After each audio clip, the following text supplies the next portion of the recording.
मुझे याद नहीं कि मैं स्कूल में एडमिशन लेने के बाद वहाँ पढ़ने कब गया था। वैसे स्कूल जाऊँ भी क्यों, मेरी सारी पढ़ाई तो कोचिंग से होती थी।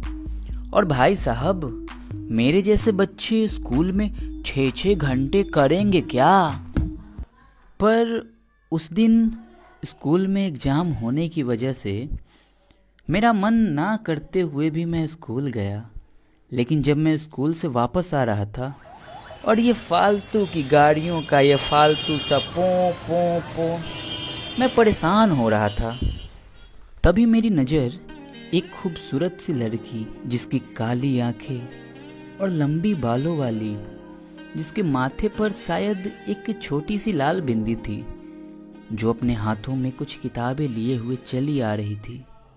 मुझे उस समय लगा कि वो एक भटकती हुई खुशबू, मैं एक हवा का झोंका। ना उसने मुझको बांधा और ना मैंने उसको रोका। उस समय मैं एक अजीब सा माहौल को महसूस कर रहा था। मेरे पूरे शरीर में एक अजीब सी झंझनाहट दौड़ रही थी। मुझे ऐसा महसूस हो रहा था कि मैं इस लड़की को बहुत पहले से जानता हूँ, लेकिन मुझे उस समय अपने दिमाग पर बहुत जोर डालने के बाद भी मुझे उसका नाम याद नहीं आ रहा था। तभी मेरी खुराफाती दिमाग में एक ख्याल आया, क्यों ना मैं इसके पीछे जाऊं और ये पता लगाऊं कि ये जाती कहाँ है।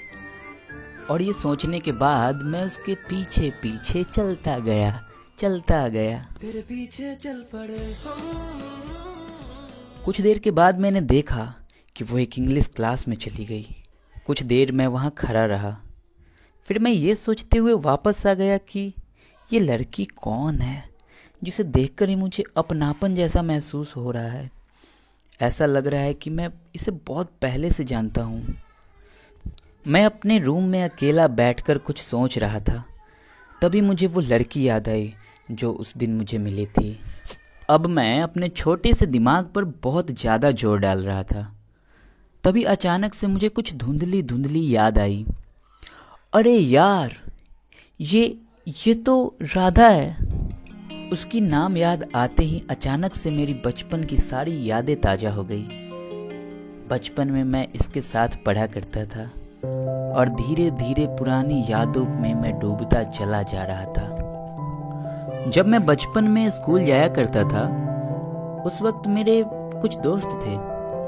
उनमें एक लड़की थी, पर ना जाने क्यों वो मेरे लिए बहुत खास थी। सारे स्कूल में मैं सिर्फ राधा से ही बात करता था। वो गर्ल्स की रो में लेफ्ट साइड में बैठती थी और मैं राइट साइड में। मतलब हम दोनों कभी कभी एक साथ बैठते थे।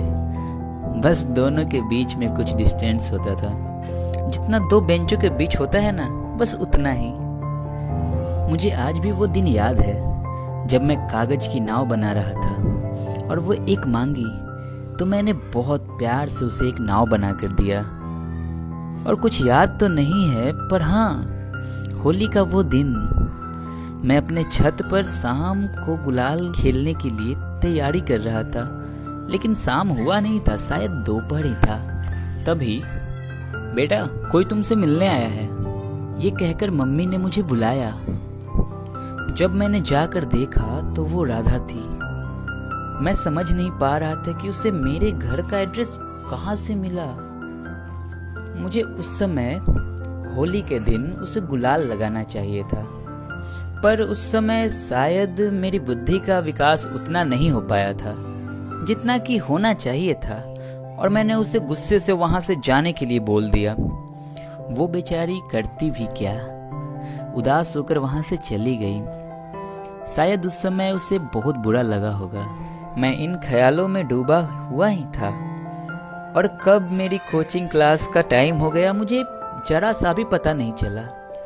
आज कई सालों बाद मुझे वो मिली। शायद वो मुझे ना पहचानी हो, लेकिन मुझे ऐसा लग रहा था जैसे पल भर वो मुझ में ठहरे तो देर तक मैं महकूं, 2 घूंट पीकर मैं उसको पागलों सा बहकूं। उसका नाम कितना अच्छा है, राधा, जिसे सुनकर ही प्रेम का अनुभव होता है। पर मैं बचपन वाली गलती इस बार नहीं करने वाला था। मैं उससे मिलना चाहता था, उससे बातें करना चाहता था, लेकिन कैसे? फिर ये बात मैंने अपने दोस्तों को बताई।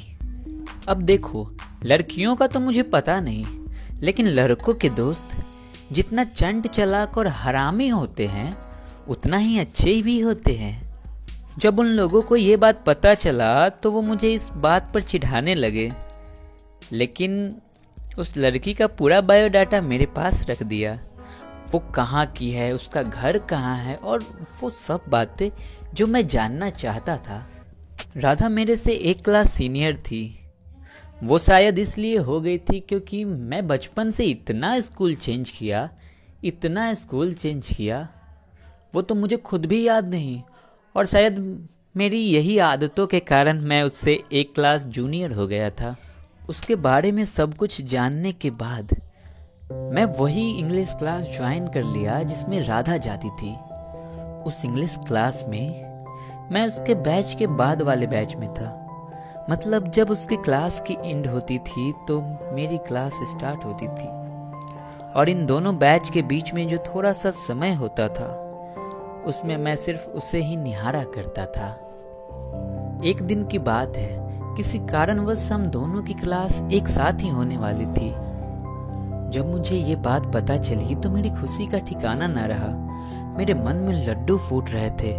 मैं सोच रहा था कि आज राधा से जरूर बातें करूंगा, लेकिन कहीं वो बचपन वाली बातों से अभी तक नाराज तो नहीं है ना। और मेरे साथ मेरे 2 जोकर दोस्त भी तो थे।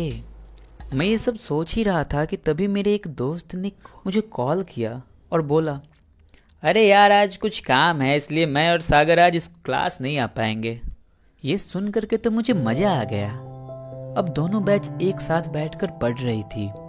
मैं उसे एक टक से निहार रहा था और मैं उससे कुछ बातें करना चाहता था, उसे अपने दिल की बात बताना चाहता था, पर पता नहीं क्यों मेरे अंदर एक अजीब सी झिझक थी जिसकी वजह से मैं कुछ बोल नहीं पा रहा था।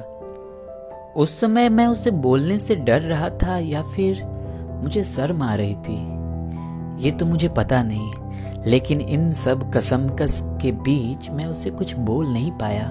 पर कहते हैं ना, प्यार में भी अजीब होता है। जब तक हम अपने प्यार को देख ना ले तब तक चैन ही नहीं आता, भले ही वो प्यार एक तरफा ही क्यों ना हो। और मेरे साथ ही ऐसा ही हो रहा था।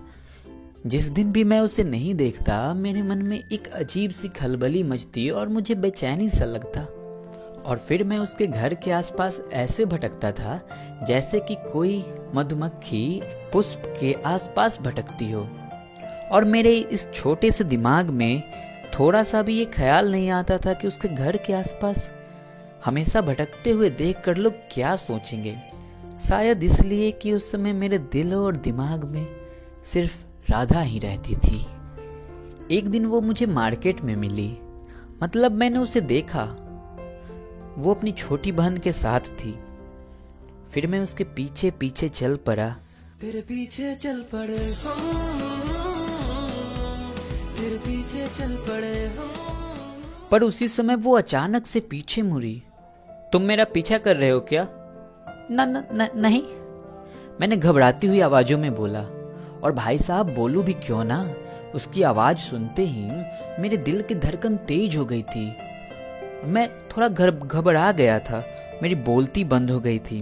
वो अलग बात है कि उसकी ये बातें भी मुझे सुरीली लग रही थी। मैं थोड़ा सा डरा सा महसूस कर रहा था और मैंने बोला। इससे आगे की कहानी हम अगले एपिसोड में सुनेंगे। अगर आपको ये कहानी पसंद आई तो इस चैनल को सब्सक्राइब कीजिए और वीडियो को लाइक कीजिए, और हाँ, शेयर जरूर कर लीजिएगा। और इस कमेंट में बताइए कि आपको इसमें सबसे इंटरेस्टिंग चीज़ क्या लगी, और इसके अगले एपिसोड के लिए थोड़ा सा वेट कर ले, 1-2 दिनों में आ ही जाएगी।